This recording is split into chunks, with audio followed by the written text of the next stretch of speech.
So we just got back from church, and now I'm going to lay out the rest of the day. And I'm going to kind of tell you how to tell a story too, in 3 parts. Now, church in and of itself could have been a story in 3 parts because, well, there's been a titanic conflict there at times about me going to church. So, but that's for another day. Today's 3-part story, and that's how you really should try and tell a story, is in 3 parts. The first part being the opening act. And in the opening act, you introduce the characters, which this time would be me and Diana, with a supporting role by Jessica and possibly Apollo. Or Camille. And Camille. Probably So, not. now I've done the introduction of the characters, the conflict, and then you set the conflict in the first act. And the conflict is, this is where I film when I'm talking to the camera in a locked off shot in her place. Well, it doesn't look really good.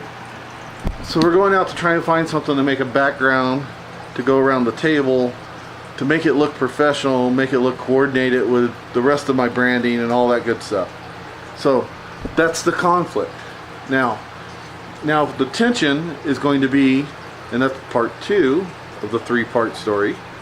The tension is going to be me and Diana going out and looking for stuff and discussing it without me getting upset and her getting mad at me and storming off. Because he usually gets, a little invested. I can be a little boisterous, which frustrates her. And he's over-invested emotionally, which always makes him loud. Yeah. So, and then the 3rd act is always the resolution, which would be us coming home, putting it together, putting it up, and showing it to you. So that's how you tell a story. So now you've gotten the 1st act. Now we're going to eat because we're all hungry after getting out of church. And then we're going to go out, and we're going to get the stuff. We're going to build our little background for the set. And all that'll be part 2. And then in part 3, we'll show you the finished product. That's how you tell a story. Let me guess, a photographer. Video audio. Close though. I'm creating a new home set so that I can record myself at home. Oh. 3 It's messed up. and 8 inches. Yeah. So we're at Joann's and we found 4 yards of purple and an end of blue to help create the set. The whole thing cost 20 bucks, so pretty cheap. Now we got to figure out how to hang it. So we got all the fabric and pins and something called fray check that I didn't even know existed for under 25 bucks because the lady at the counter helped us with a online coupon. So altogether, Joann's, thumbs up. Hopefully this turns out looking fabulous, and then you'll know that it doesn't cost a lot of money to make a little set for yourself so you can shoot your locked off shots for your vlog or for whatever else you're shooting. We spent under $25 at Joann's. You bought a rod last night for what? $2.95. $2.95, so under 30 bucks, and we're gonna have a set. We're gonna use the monitor from the computer, and on it most of the time is gonna be my YouTube header, and then we're gonna have the purple background and the blue drape over the table, and that's gonna be it. Simple, nice. Stay. Got a bright ass light already in the wall that we're gonna put a simple plastic trash bag over to diffuse, and then I've got my shopping bag. Yeah. Then I got my expensive ass LED light that we bought at Best Buy, and that'll go on the other side, and then I'll have a 2-light setup. It'll be bouncing off the ceiling. It'll look great.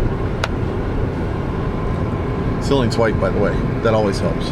And if it's not enough, you get some white poster boards and set them up across from you and bounce it back into your set again. Yep. So you have light from all directions. Yes, white is your friend when it comes to bouncing light. Alright, we're watching Guys Grocery Games at the moment. That's what's on the TV. But I just thought I'd turn this on for a second and show you what we came up with as the final temporary setup for the background for shooting locked off videos in here. For now. And yes, that is green tape holding the fabric on the wall. Now the idea is that the camera is going to be sitting right about here. I'll be sitting right about in the center right there. The whiteboard won't be over there.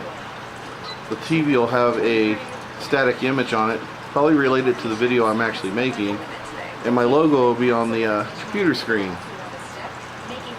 I'll be blocking out the few cords and a little bit of the lamp that shows.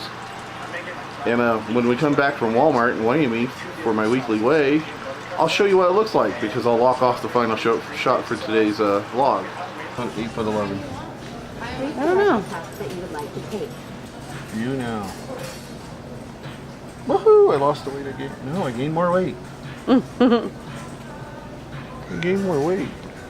It's theoretically possible that you've gained muscle. It's theoretically possible that he's eating too much sweets and drinking too much soda. Yeah. I'm down 12 pounds from when I started, but I'm way behind on my goal. So, yeah, actually, I can tell you what it is. I rode the bike a total of 2 times last week. I need to ride the bike at least 5 times a week. That would help a lot. And That yes, what it is? I eat too. I'm still not eating as good as I should.